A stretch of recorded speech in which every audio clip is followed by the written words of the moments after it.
Hi everyone, I'm Scott Swan. Welcome to Journey to Paris. Over the next hour, I'll be your tour guide as we explore the 2024 Olympic host country. Channel 13 has a 20-year history of going big when we cover the Olympics. We send a crew over to cover all the athletes, and then photographer Steve Rhodes and I get the great assignment of visiting the Olympic host country ahead of time to gather human interest stories. So back in the summer of 2023, we spent 2.5 weeks in France. We went all over the country and spent time in Paris. So we begin with the symbol of France.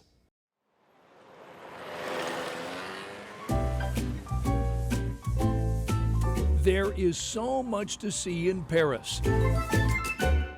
What is there not to love about Paris? Cafe. Beautiful architecture. Seine River. The way people live.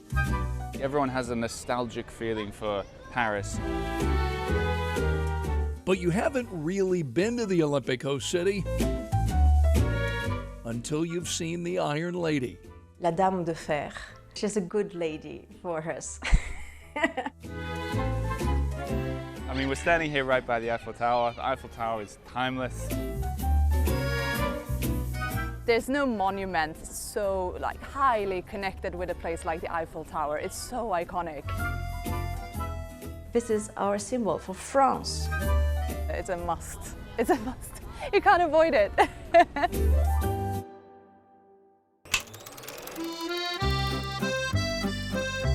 Gustave Eiffel created the soaring symbol of Paris in 1889. His team used 7,300 tons of iron and 2.5 million rivets. The Eiffel Tower is 1,083 feet tall. It just brings something out in everyone's imagination. Yeah, so I am sketching. This particular one is of the Eiffel Tower. It's very French, very Parisian. You know, the fact that it features in all the postcards, all the movies, all the pictures. When you say France, they say Tour Eiffel, perfume, and fashion. But Tour Eiffel is first. Many people take the elevator up. It sounds romantic and beautiful, and then you get here and it's true to form. The photo ops A lot of wedding photos. are endless. Ooh, and I look very chic. A lot of family photos. These little side streets. I've seen people giving it the, so trying to get their hand above it. It's everything, everything. Visitors may see it once in their lifetime, but locals see it every day. I live right by the Eiffel Tower. I'm just so lucky and happy to be here. Everyone seems to agree there is something special about this stunning sight. That feeling of sort of being able to see it wherever you are in the city. I don't know, there's something magical about it. That big light that goes around at night, the way it sparkles on the hour, it draws people. We're all like moths to this flame. It really is that magical. It really is. The D-Day invasion took place 80 years ago, and during our Olympic pre-trip last summer, we drove 3 hours from Paris to the Normandy American Cemetery. We wanted to honor the heroes of D-Day and see the French families who still honor their memory. A sunrise over any beach is beautiful. The sea is very calm. And when you're the only one walking on the sand, it's perfect. It's very quiet. It's very peaceful. But this isn't just any beach. This place is part of history. Very quiet place, but it was a different story 80 years ago.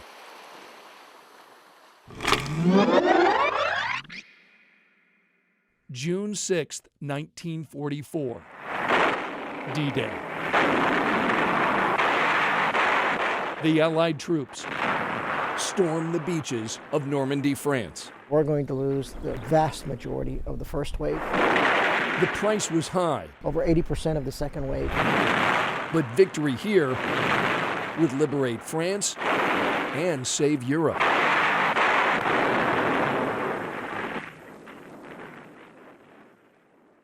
What happened a long time ago, but it's still alive. So they have to remember.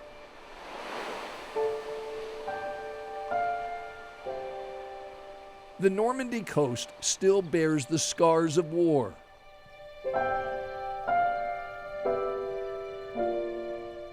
Abandoned bunkers line the cliffs.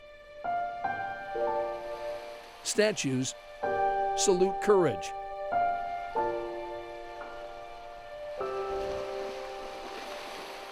And sacred ground allows the fallen a place to rest. When you're here, you can feel the price of freedom.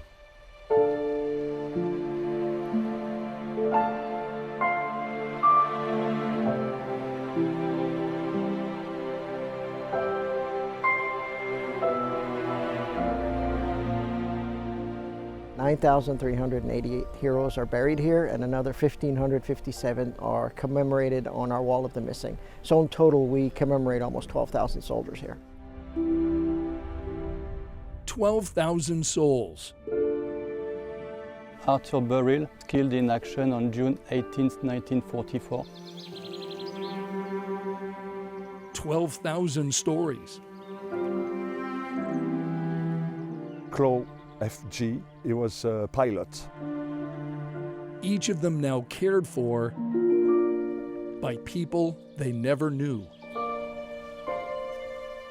And freedom is always something fragile. And laying a flower is a way to remember the price they paid for our freedom.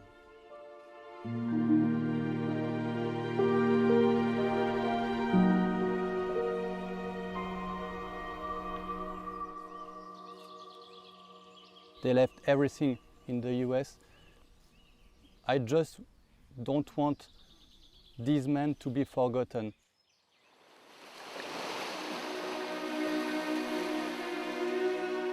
They won't be forgotten. Grains of sand from the very beach where they lost their lives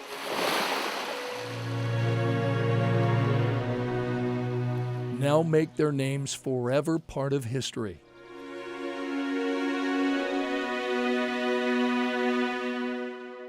To be able to be here, one of the greatest honors in my life.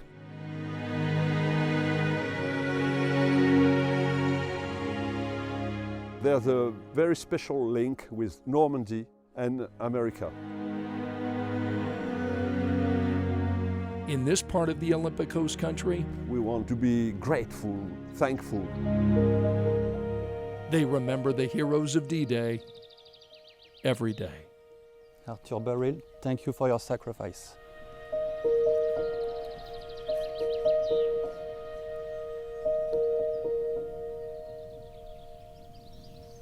So during our Olympic pre-trip last summer, we met so many interesting people over there. In Paris, I found a young couple bringing stories of the Olympic Coast country to people all around the world. So I am sketching. I got my watercolors here. At the base of the Eiffel Tower is a woman creating some of the best stories in France. Hi, I'm Lena Nordin G, and I'm an artist in Paris. Lena is originally from Sweden. Her husband Oliver is from Australia. I'm an Australian in Paris since 2015. But France We're doing some bubbles. is their home. First this one.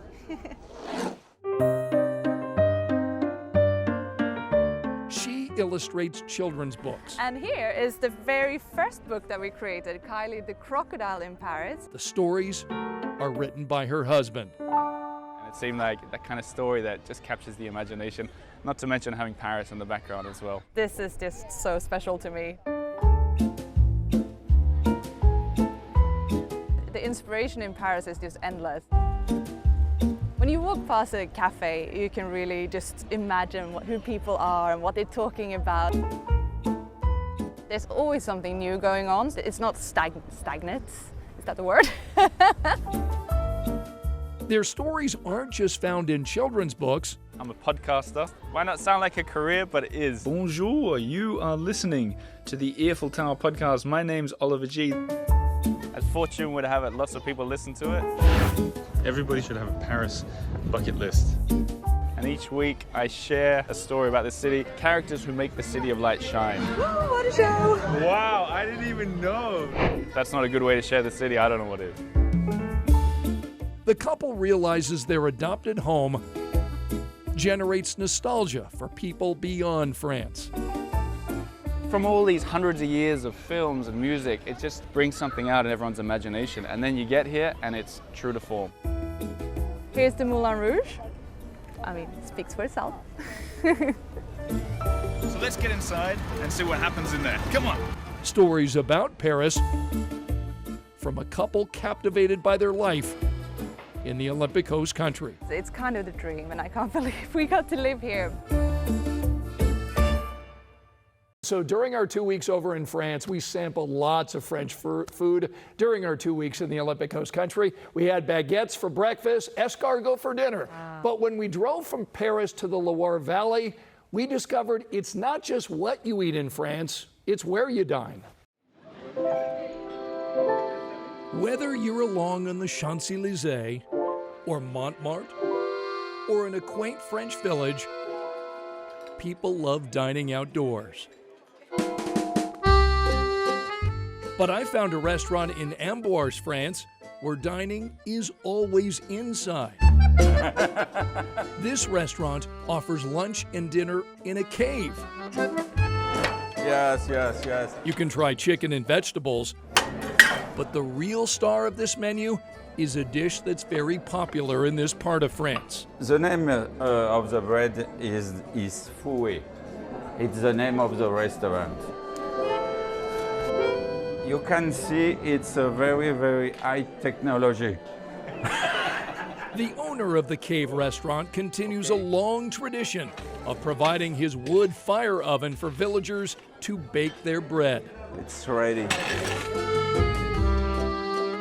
The fouets are filled with pork and bacon. And this is for you too. While most people in France look for an outdoor table, it's very, very, very, very good. There is always dining downstairs, where the tools of the past hang on the walls, and the wood fire oven is always hot. And my friend, you can eat now.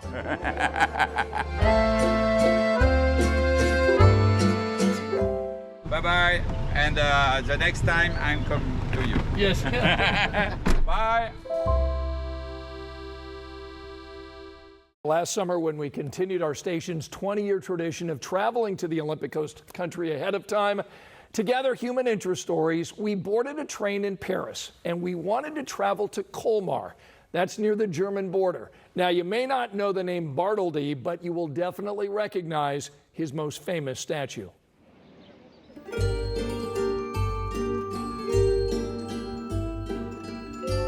Colorful architecture. These half timber houses are very old, very ancient. Charming canals. It's not a joke. Cobblestone streets. A stereotype of all fairy tales. Colmar, France looks like it fell out of a storybook. And this town does have quite a tale to tell. It will be a surprise. We are now here in the court of Bartholdi's house. Bartholdi was born here. Don't recognize his name? Walk around Colmar. His sculptures are everywhere. Many, many works from Bartholdi. Still not ringing a bell? Bartholdi. Bartholdi. Bartholdi. Take a drive to the entrance of the city. In a commercial zone, in the middle of a roundabout. When you spot a certain lady, you'll know immediately why Auguste Bartholdi is famous. Auguste Bartholdi was the sculptor of the Statue of Liberty in New York, and he was born in Colmar. Welcome to the Bartholdi Museum, the house of Auguste Bartholdi, who was the father of the Statue of Liberty.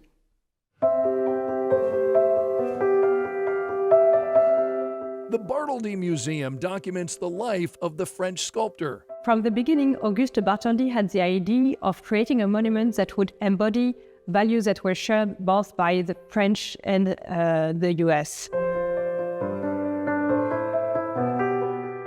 Early models give us insight into what Bartholdi imagined. He chose someone with experience building bridges. And this young engineer's name was Gustave Eiffel. The man who would one day create the most famous landmark in France was the engineer who designed the internal structure of the Statue of Liberty. And Bartholdi designed the envelope, the statue itself. Construction took place in Paris. The pieces were then taken apart, shipped to New York, and then reassembled. It's a very nice gift. And we've got a copy of the Statue of Liberty in Colmar as well. But it's not the only one in France. There are at least 35 Lady Liberties scattered across the country, several in Paris. There's the biggest one in Paris, is right near the Eiffel Tower. I think a lot of people are surprised when they go past it and see this replica, but they've made 7 more. Oliver G, bonjour, you are listening, who hosts the Eiffel Tower podcast, has seen the others. In museums, gardens, even a residential building. And the only way that you're ever going to see it is befriend someone inside, make a delivery there, or pretend that you're a friend or a delivery driver, which is what I did. Americans know the importance of Lady Liberty. And in this part of the Olympic Coast country, his native house is now a small museum. There is pride for the man behind it all. Bartholdi is the creator of this Liberty statue. Is Lady Liberty standing there proudly, so she's quite a friend, almost a relative, you know, like a...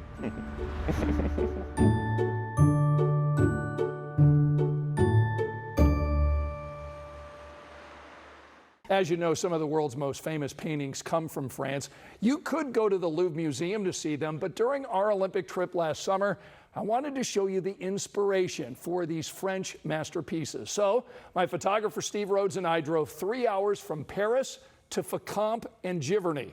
These are the places that inspired one of the most famous artists in history.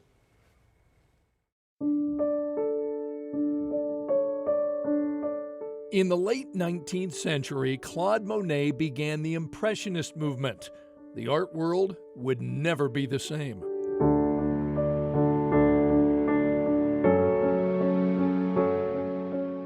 I'm particularly in love with the Impressionist period, especially Monet.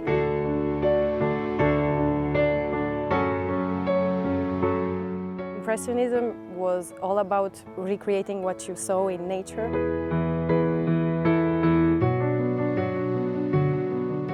It's the way he captures light. Les artistes sont sortis des ateliers et sont venus peindre en extérieur. You can feel the emotion. Every single brushstroke. Le monde de l'art, ils ont révolutionné l'art.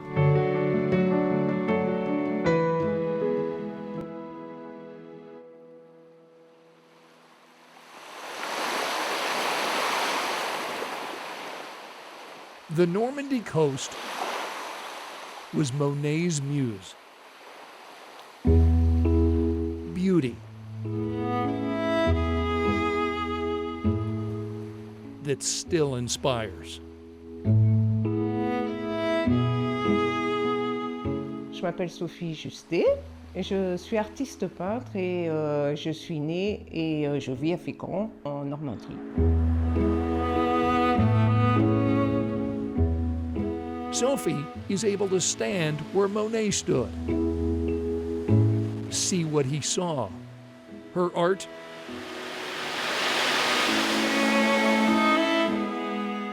a lifetime of painting some of the most picturesque views in France.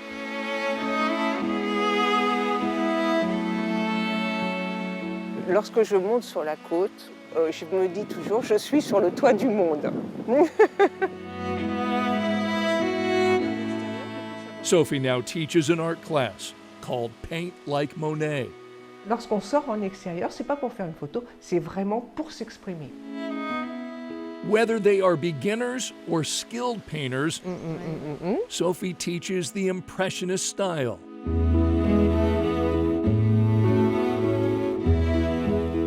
Ce n'est pas que le pinceau qui va se poser. C'est beaucoup de choses à l'intérieur de soi en fait qui vont arriver sur le... Et c'est ce qui donne l'émotion aux gens qui nous regardent.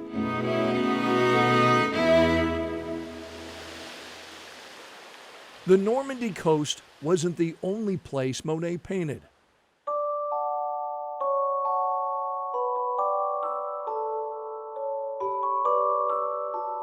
We are in Giverny at the house of Monet. I think it's a beautiful place. You basically go back in time. 500,000 visitors every year walk the grounds. And when I saw the house, I was like, yeah, it's amazing.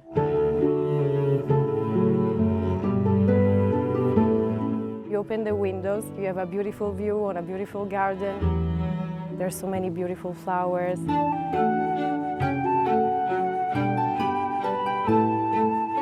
You really get what he saw and how he created his paintings.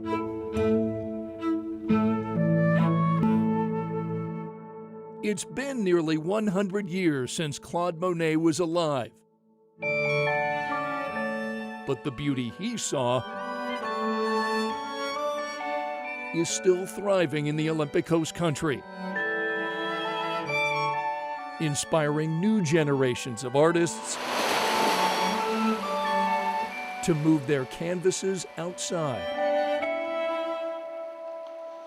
to paint like Monet. It's really beautiful.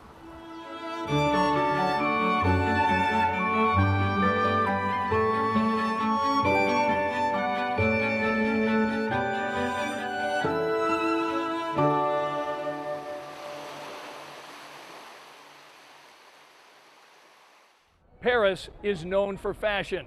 You'll find lots of great designer stores here along the Champs-Élysées, but I found a woman north of Paris who's designing dresses you've never seen before. Paris has the sights, the Seine, and style. The typical French Parisian woman look is different and very unique. Historically, Paris is just known as one of the fashion capitals of the world.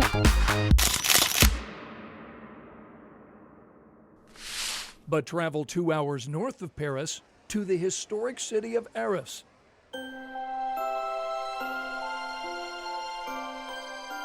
That's where you'll find a woman carefully crafting a new chapter in French fashion.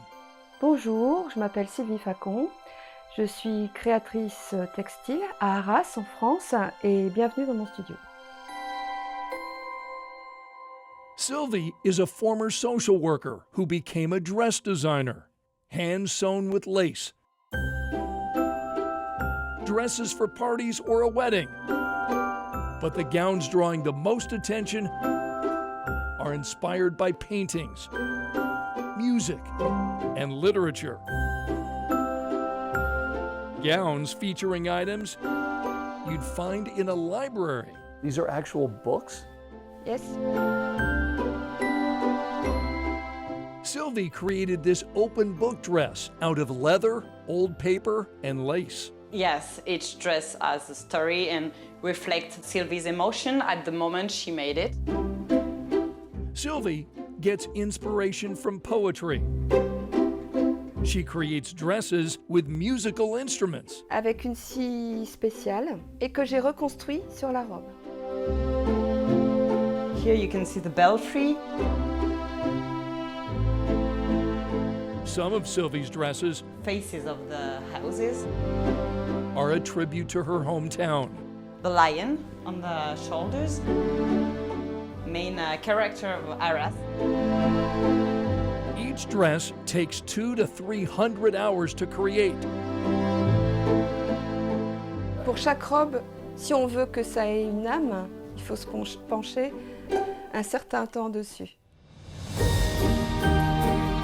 Stunning creations. We're happy to wear that dresses. Turning heads on the runway. and generating a buzz on social media, proving some of the most amazing fashion trends come from a small town in the Olympic host country. We all want to make Sylvie proud of us. She put herself into her dresses. That's really her.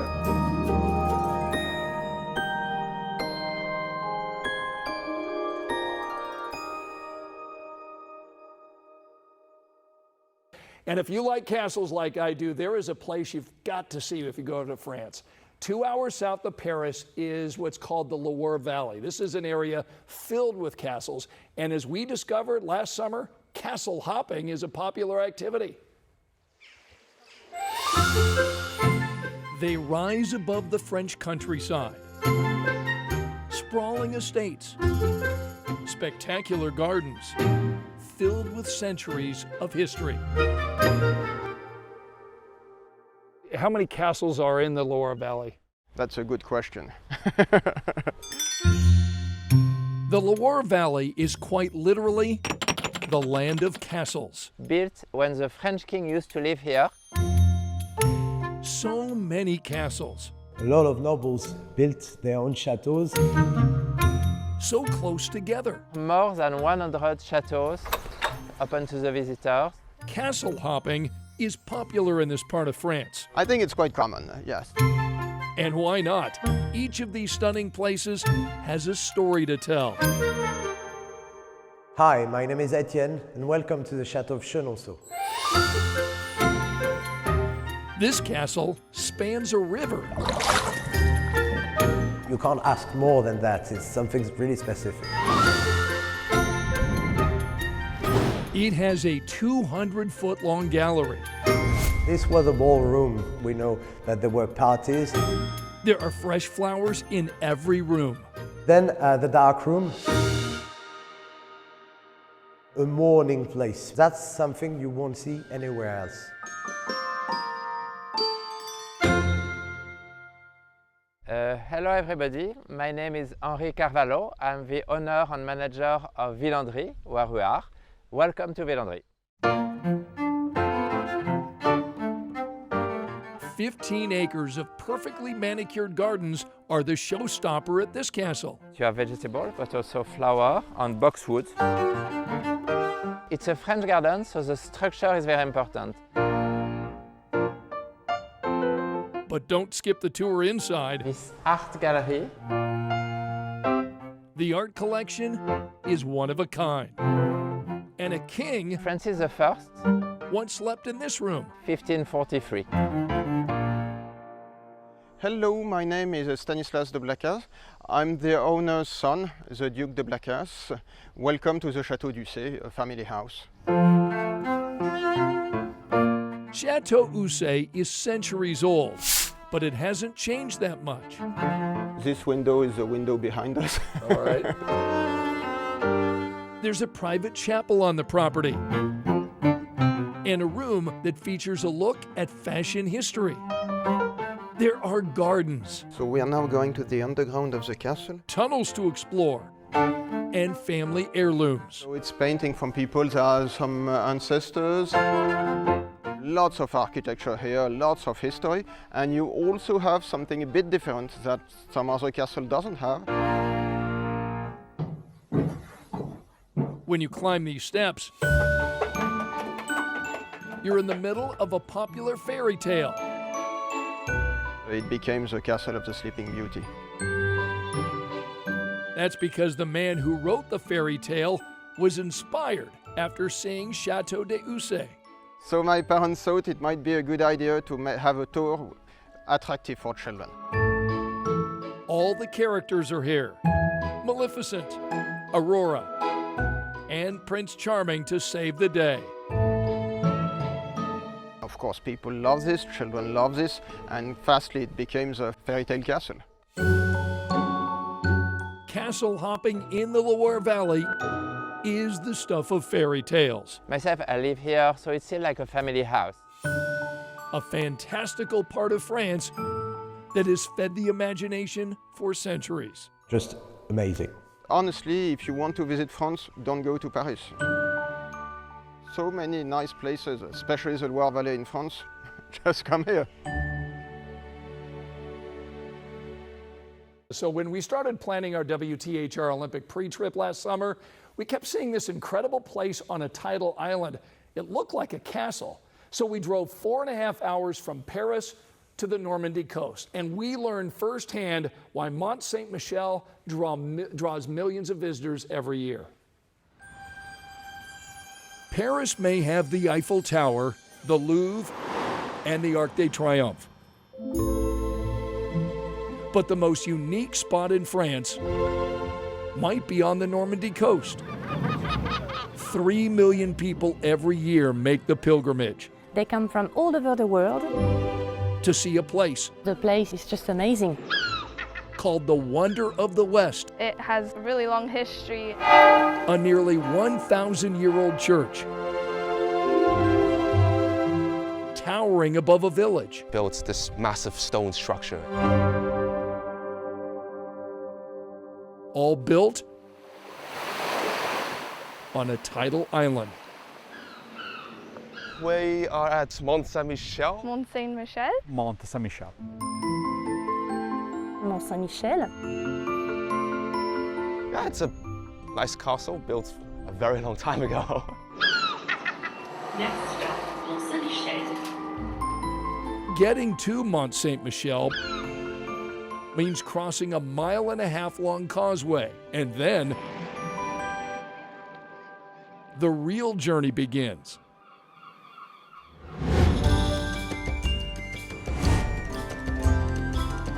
The trek to the top winds through what feels like a medieval movie set. Is it really a village down below? Yes, it's like any other village. You go in an alley with a lot of shops along the way. Only 20 people live here. Bonjour. But thousands of visitors climb the mount every day. There are a lot of stairs. It's obviously a mountain, so it's quite high. As you go up, you enter the more religious spaces.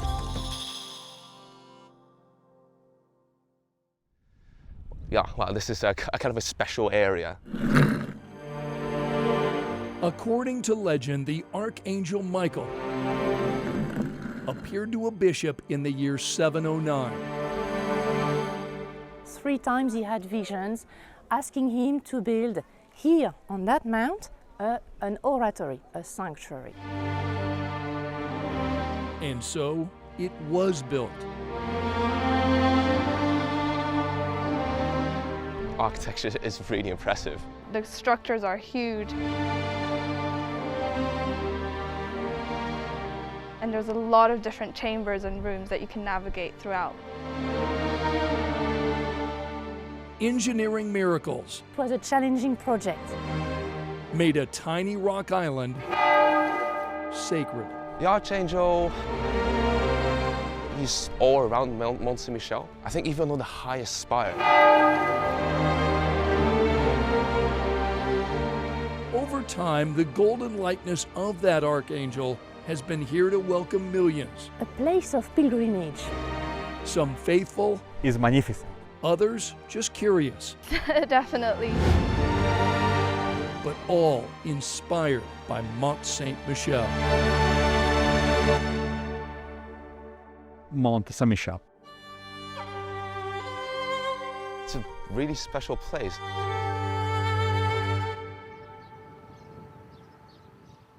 When we traveled to France last summer, we hired a variety of tour guides to take us around. Our favorite works in a suburb north of the Eiffel Tower. Montmartre is known for monuments and artists, a place where this basilica glistens on a hill.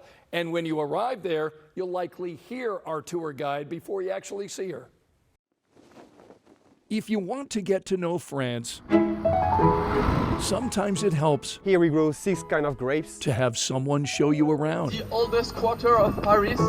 With a group or one-on-one. This is a cellar from 1543. Welcome to the Chateau of Chenonceau. We are in the dining room. A tour We'll make sure you see the sights. Food, wine, beautiful houses. Now it's open to public. What else can we ask for, you know? There are thousands to pick from. But there's only one tour guide in France that has wings. Oh, it's a bird. Oh, it's a butterfly. Oh, she's a libérée. Hello, my name is Veronica Antonelli. I'm a opera singer and I reveal the souls of monuments. Welcome in Montmartre. Veronica draws attention everywhere she goes. The wings bring you in, and you stay for the voice. When I sing, I take people with me and I send them love. Veronica has created a unique tour in the Paris neighborhood of Montmartre. I wanted something magical.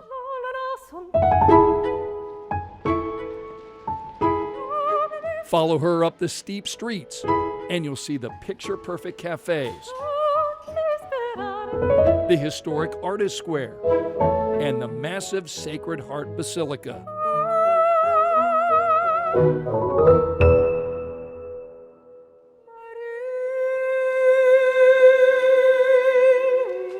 But then, she'll stop at a smaller church and ask her group to close their eyes as she sings.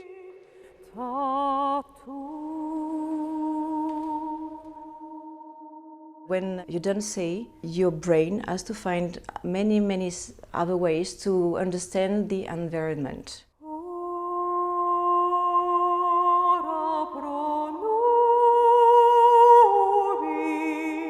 When do you remember singing for the first time? I was always singing, as breathing, I mean. Singing is breathing. Yeah.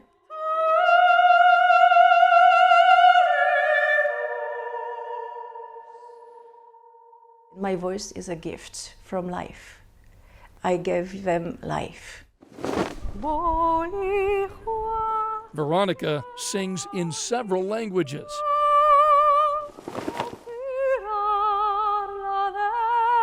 Lending musical beauty to historic sites. I do it by playing with the acoustics of the places. This is my specialty. If you come to France, you'll find plenty of knowledgeable tour guides. But if you want to see and hear Paris in a whole different way, it's like street art. Then look for the wings. Something that appears at a certain time and then it's finished.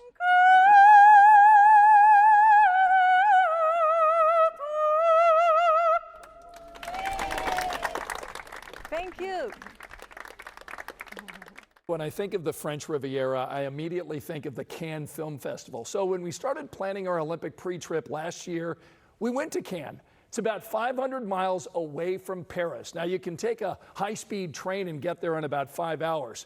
It is worth the journey. Cannes has these beautiful beaches along the Mediterranean Sea. It's got really boutique stores. And we saw these expensive yachts in the harbor, and imagine who might be on them. This is where the rich and famous hang out. But as we discovered, the south of France is more than Cannes. In fact, we talked with a lot of locals during our pre-Olympic trip who told us they prefer the quiet spots, the villages. After all, that's their backyard playground.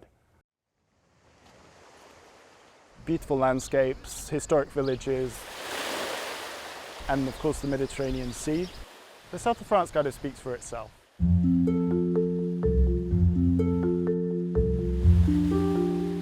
So we're in the harbour in Cassis. It's a small holiday resort, and it's, as you can see, a really lovely place to be. It's kind of like a movie. Everyone's like really relaxed and just strolling along and enjoying their vacation. Really lovely clear water. We really enjoy going to the beach. You You can have a nice drink by the harbour, watch the sunset, maybe go for a swim. And you can also head out to the Calanque, which is the national park just outside Cassis. It's a playground for people to come and swim and relax. People in kayaks, gliding along, seeing people on the rocks. Jumping into the water, some of them jumping from quite high up. Some pretty fearless jumpers here.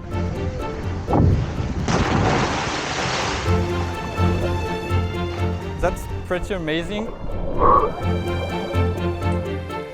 have the sea. That's not something that I'm used to see in the north of France. Also, you have the charm of the city, a pretty place with a lot of colors. And I think it's a nice mix of French tourists and then people from all around the world. It's glamorous, it's timeless, and it's really beautiful. Pretty good life, isn't it? It's not bad, we can't complain.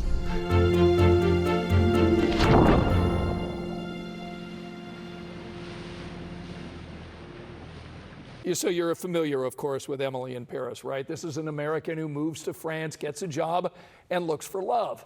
So when we traveled to Paris last summer, we wanted to do a story about Sabrina. She's written a book about her dating life in the Olympic host country, and we discovered that she is a real-life Emily in Paris. My name is Sabrina Marzaro. I'm an Italian-American based in Paris, and I'm a writer. From the first time that I set eyes on this city, I felt at home, and I knew that I found where I belonged. Imagine living and working in this city. What is there not to love about Paris? It would be a dream for many, but it's real for Sabrina. I live right by the Eiffel Tower, in what I have built to be my little nest. Sabrina writes ad campaigns for companies. Her life sounds like a television show. A little bit like Emily in Paris. And then writing books such as my Swiping for Prince Charming and Illustrated Tale of Women's Search for Love in the City. It is entirely based on my life story, my experiences dating, which has been interesting publishing. Yeah.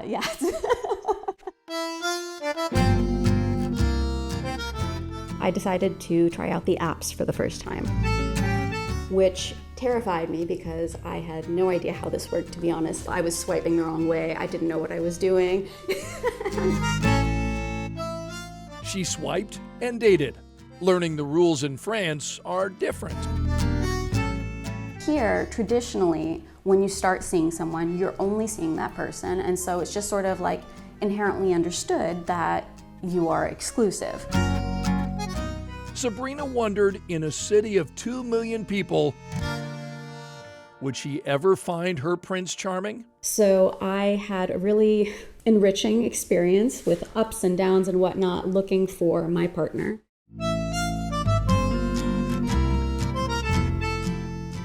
George is my boyfriend, and he is the most beautiful soul that I know. The woman whose life seems to mirror Emily in Paris has found love in the city of light, believing this relationship is for keeps. Prince Charming? I'd like to say so. If she says so.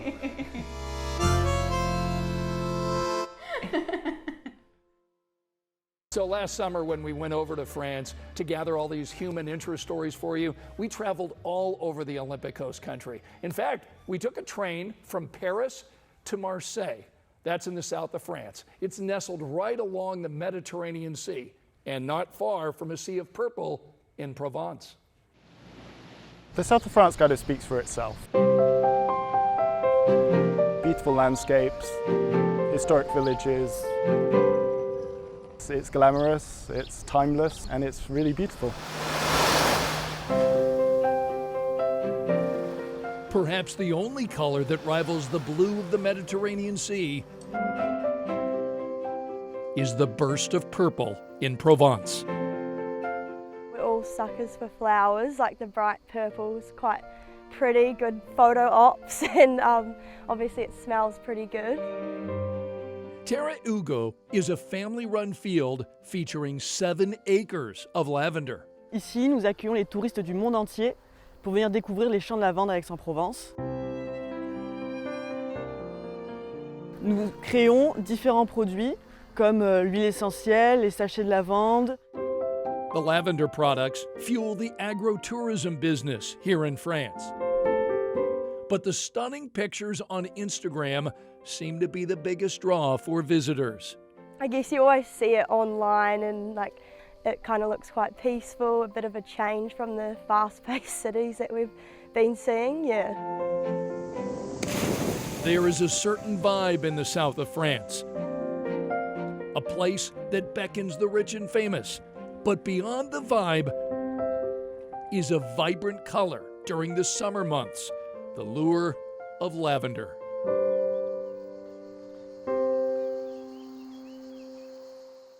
If you're a wine connoisseur, you are going to love this story. So you find great wine all over the Olympic Coast country, but we discovered a unique story in the south of France. Not far from the town of Marseille, you may be surprised who we discovered was working in the vineyards.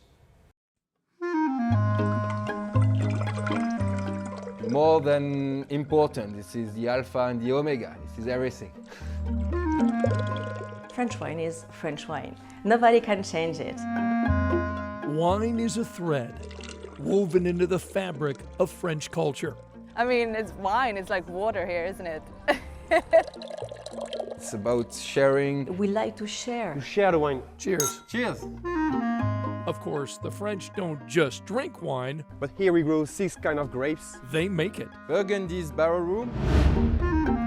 Thousands of vineyards stretch across the Olympic Coast country. We store about 80,000 bottles, only the greatest. It's a generations-old profession. This is a cellar from 1543. Winemaking here Move the wine slowly. is a science. So it's history, it's geology, it's biology. It's an art.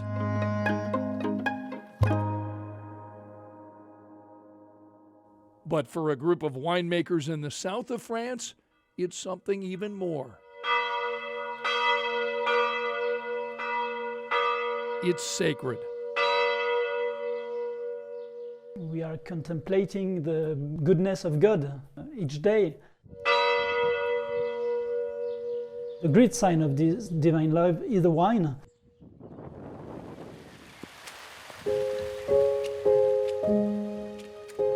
Benedictine monks work a vineyard in Provence that was planted in 1309 by the Pope. It was the first papal vineyard in the world. Today, the monks partner with local wine growers to create a variety of fine wines. We search in this wine to taste God's generosity.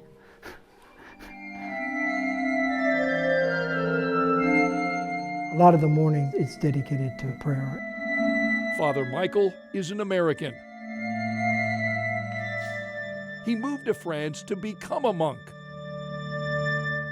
And I was strongly attracted by the solemn liturgy, a beautiful way to pray. You can't do that all day long, so there's also work is important, and manual labor. I was also attracted to that.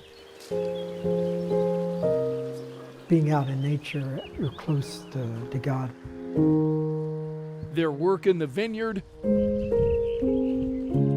continues an ancient and storied tradition in the Olympic Coast country. They say that the really great vineyards in France, the really top wines were created by monks.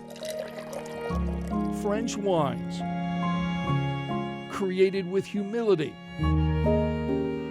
and inspired by faith. We receive the charity of God, and we are full of joy, full of His goodness, and we have the envy to share this goodness with the world.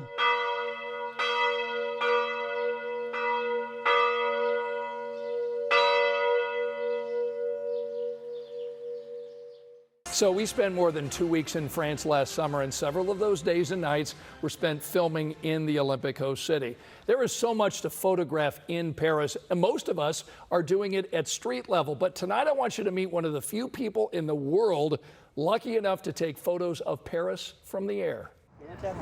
Paris is picture perfect, always ready for its close-up.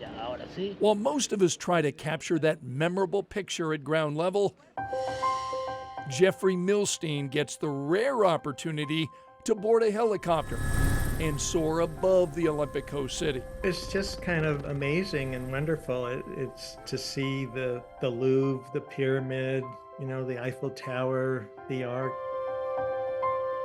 Flying and photography have been his passions since Milstein was a teenager. And when I was 17, I got my pilot's license, actually my 17th birthday, and I would just take a camera with me and take pictures. He's flown and photographed above Los Angeles, New York, and Orlando, and overseas in Amsterdam and London. He even flew and photographed above Times Square on New Year's Eve to see America ring in 2024. His aerial photos have filled the pages of books, and Milstein is one of only a handful of photographers ever granted access to fly and photograph above Paris. So, you know, when I fly with the helicopter, we have the door open. I have them make very steep turns. Not all pilots will do it, but I had a very good pilot in Paris. And timing is everything to capture amazing photos of the Arc de Triomphe and Champs-Élysées. And the sun was setting right down the avenue, and it's all kind of yellow and orange, and the shadows are coming straight down. Milstein was also granted permission to fly over Versailles. Put the lights on the palace, and so that was kind of exciting. So while tourists and locals click away, hoping to get memorable photos of Paris from the ground, Jeffrey Milstein is in rarefied air. There's been 5 people in 40 years they've let fly over Paris. Capturing the beauty of the Olympic coast city from a place few will ever reach. I always look at the birds and think, wow, I wish I could fly like a bird. And so this is the closest, I can get. When we started researching different places to visit in France, we were really curious about the quaint villages in the country. So we hopped aboard a train in Paris and traveled over to the French countryside near the border in Germany. We felt like we had wandered into a fairy tale. As an illustrator for children's books, I got my watercolors here. Lena Nordin G needs her brushes and her imagination. Often I get this vision of what I want, and it's just trying to, get that down on paper. So if she wanted to draw a French village, this might look like something out of a fairy tale. You will see a lot of little higgledy-piggledy streets, cobblestones, you get a lot of colors. But this fairy tale village is real. Welcome to Igishon. Beautiful Alsatian village with all the charms that you need to have. Stokes, geraniums, half-timbered houses, food, wine, so what else can we ask for, If this small house and fountain look familiar, they should. The scenes inspired Beauty and the Beast. And I thought, well, that's it. I've actually fallen into a Disney film. Imagine a whole area of fairy tale villages in France. They exist. Ricvier is one such place along the Alsace wine route. And here comes the masterpiece of the cellar. It's where Mark Hugel's family has produced wine for nearly 4 centuries. Every day I'm astonished about this design. To have the chance to see it on my own eyes and to work in it. And this place is full of history. Allow your imagination to dream about a fairy tale village with a canal. That too is real in France. Welcome to Colmar, known as Little Venice, where a boat ride allows you to explore its beauty. The way you look at the village now was probably the way the village looked like 300, 400, 500 years ago already, so that's what we like, yes. Some fairy tales are created, the work of talented artists. The Eiffel Tower. But in the Olympic host country, some might say the best fairy tales aren't found in a book. They're tucked into the beautiful French countryside. Who can complain for having the world's nicest village? And it's one village after another. It's not just here. It's everywhere you go. It's so quaint, so sweet, and it's just so real. So we traveled there during the summertime, but I'm told it's really, really popular during Christmas time. Oh, I bet it's So gorgeous. that would be another time of year. If you're thinking about going to France and you want to check out these fairy tale villages, Christmas time might be a good time to do it. I am now thinking about it, thanks to those stunning images. Exactly. Wow. And since this is our last Journey to Paris show, I want to send a big thank you to photographer Steve Rhodes. We began planning this trip a couple of years ago and spent 2 weeks canvassing France last summer. Steve is the creative genius, using multiple cameras, a drone, and spending countless nights editing. Only a few local TV stations in the nation get to send crews to the Olympics. So really, this is a tribute to our owner and management team that Channel 13 has made this commitment for more than 2 decades. Steve and I like to say it's the assignment of a lifetime every 2 years. So Steve, thanks for your outstanding work again in Paris. He is fantastic, and you best. did an excellent job thanks. as well. I loved it. Thank you for bringing us there. You bet.